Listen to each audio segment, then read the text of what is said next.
Cúpula da CPI cobra em carta que Bolsonaro responda às denúncias de Luiz Miranda. Senadores Osmar Aziz, Randolfo Rodrigues e Renan Calheiros enviaram um documento ao presidente da República na quinta-feira. Escolas de samba do Rio afirmam que haverá desfile no Carnaval de 2022. Lei independente das escolas de samba confirma a assinatura de acordo para o evento com a prefeitura. Média móvel de morte por Covid cai para o menor patamar desde o início de março. A média móvel diária de morte nos últimos 7 dias ficou em 1.441, o menor número desde 6 de março, quando o índice era de 1.443 óbitos. Apagão atinge 15 milhões de pessoas da América Central. Falta de energia durou mais de 2 horas. Agora, no Jornal Virtual.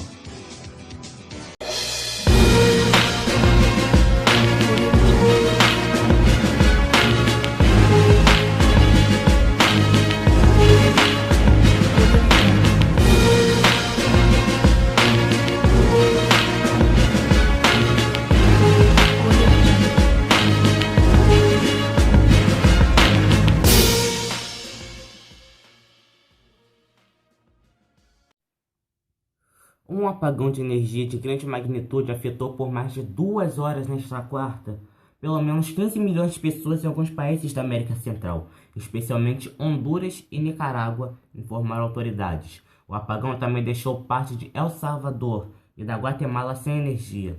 Costa Rica e Panamá não tiveram problemas, disse o executivo do ente IOR, do ente operador de mercado elétrico regional, que fornece energia para os países da região.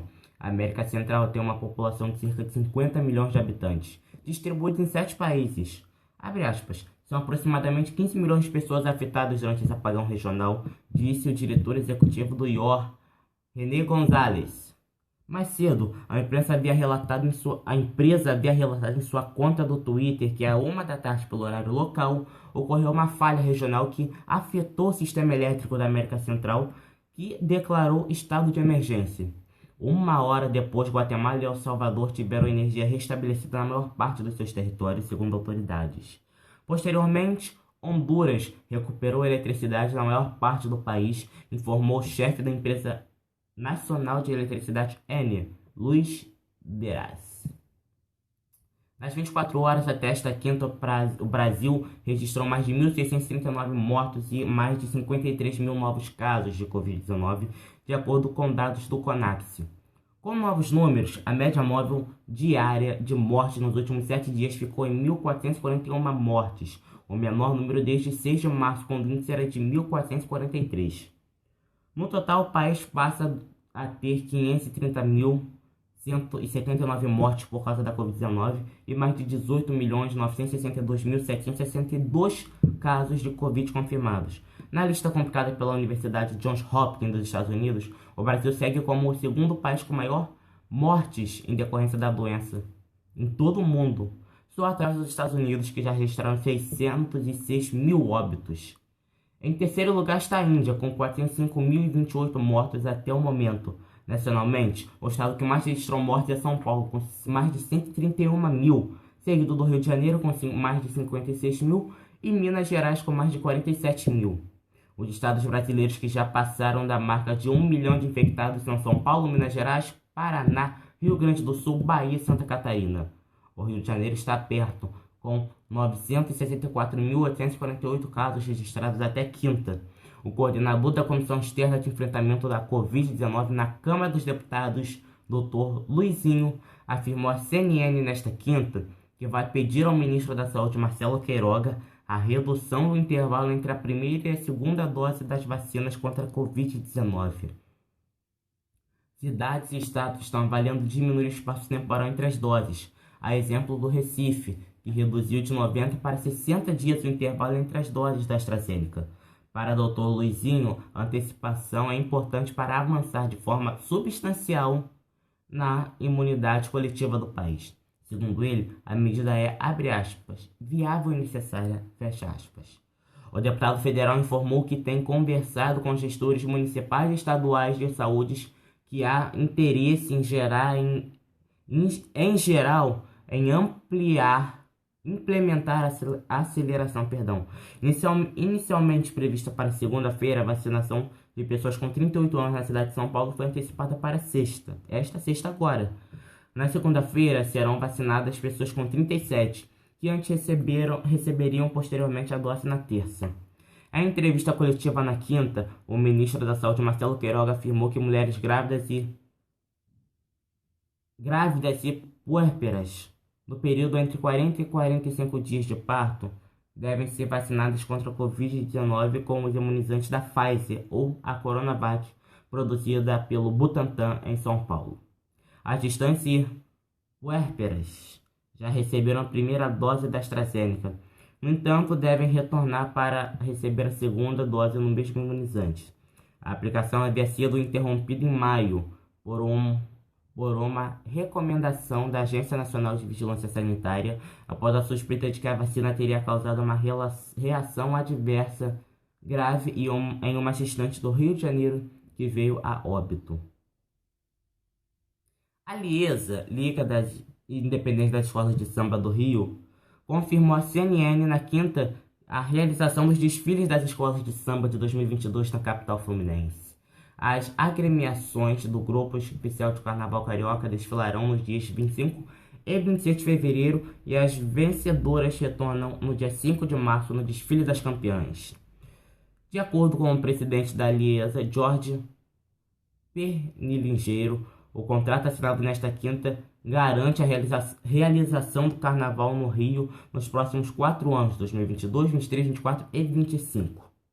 O prefeito do Rio, Eduardo Paz, ainda deve se pronunciar oficialmente sobre os desfiles das escolas de samba. Nesta quarta, o prefeito disse que já considera realizar a tradicional festa de Réveillon em Copacabana, zona sul da capital. Jorge ressaltou também à CNN que os desfiles do ano que vem vão ter casa cheia. Caso o calendário de vacinação contra a Covid-19 seja cumprido pelo município, terá casa cheia. No site da Liesa, ainda aparece em destaque que a vacinação da população contra a Covid-19 será fundamental para a realização do espetáculo nestas datas, 27, 28 de fevereiro e 5 de março de 2022. Abre aspas. As coisas estão caminhando para isso. Estamos vendo a vacinação em massa contra a Covid-19. O desfile vai ter casa cheia, público total. Tomamos essa decisão baseada na imunização das pessoas. A ideia é essa, pontuou o presidente da Liesa. De acordo com a Secretaria Municipal de Saúde, 3 milhões de pessoas foram imunizadas com a primeira dose e mais de 115 mil com dose única. Somando, representam quase 50% da população. Já com a segunda dose foram mais de 1 milhão de vacinados, ou 17,8%. Uma reunião deve acontecer nos próximos dias para selar os últimos detalhes sobre o Carnaval de 2022. Entre os pontos está em aberto ainda o planejamento dos repasses feitos pela Prefeitura. Segundo Jorge, as escolas de samba devem receber as verbas mensais. O preço dos ingressos ao público só deve ser divulgado no próximo mês pelos órgãos competentes. Os senadores Omar Aziz, Randolfo Rodrigues e Renan Calheiros, que compõem a linha de frente da CPI da pandemia, enviaram nesta quinta uma carta ao presidente da República, Jair Bolsonaro, no qual cobram explicações sobre o depoimento dos irmãos Miranda à comissão ocorrido 13 dias atrás.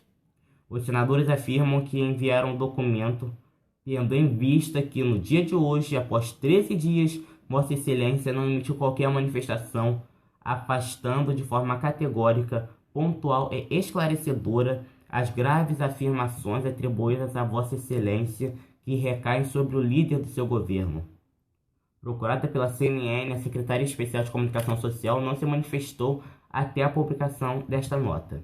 Os parlamentares fazem referência à declaração do deputado Luiz Miranda e do irmão deste, o servidor do Ministério da Saúde, Luiz Ricardo Miranda. A CPI, os irmãos afirmaram ter relatado ao presidente em reunião presidencial as supostas irregularidades na negociação pela vacina Covaxin. Segundo o deputado, o presidente atribuiu as irregularidades ao líder do governo na Câmara, o deputado Ricardo Barros. Aziz, Randolfo e Renan afirmaram que o presidente, abre aspas, contribuiu para a execração do deputado Ricardo Barros, fecha aspas, dizendo que está exposto publicamente, ao não contar com o desmentindo firme e forte daquele que participou da conversa com os irmãos Miranda. Os senadores encerraram o documento evocando um trecho bíblico frequentemente citado pelo presidente da República. Abre aspas. Conhecereis a verdade e a verdade vos libertará. Fecha aspas.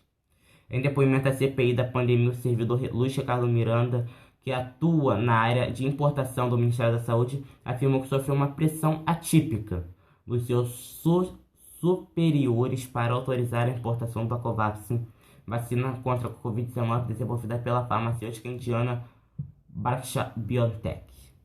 Segundo Miranda, isso aconteceu a desrespeito problemas com a documentação do imunizante, negociando com o Brasil por uma empresa nacional, a Precisa Medicamentos, que atuou como intermediária. O servidor afirma que a primeira versão do invoice, nota fiscal de importação, contínua informações incorretas, como diferença no quantitativo de doses a serem entregues, inclusão de custo ao Brasil que não estavam previstos no contrato, como frete seguro e prevenção de pagamentos antecipados, o que não é praxe.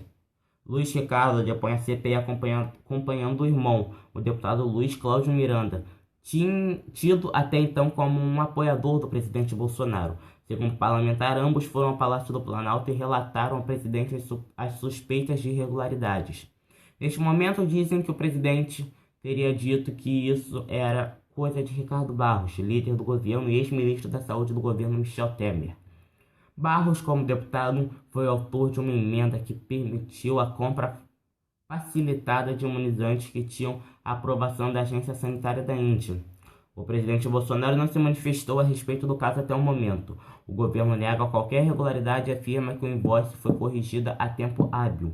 A pedido da CGU, o ministro da Saúde suspendeu o contrato com a Precisa Medicamentos. O deputado Ricardo Barros nega ter qualquer participação em negociações pela Covaxin. Ele também nega ser responsável pela indicação de Regina Célia Silva Oliveira, fiscal responsável pelo contrato do Ministério da Saúde. O Jornal Virtual termina aqui. Uma boa tarde para você.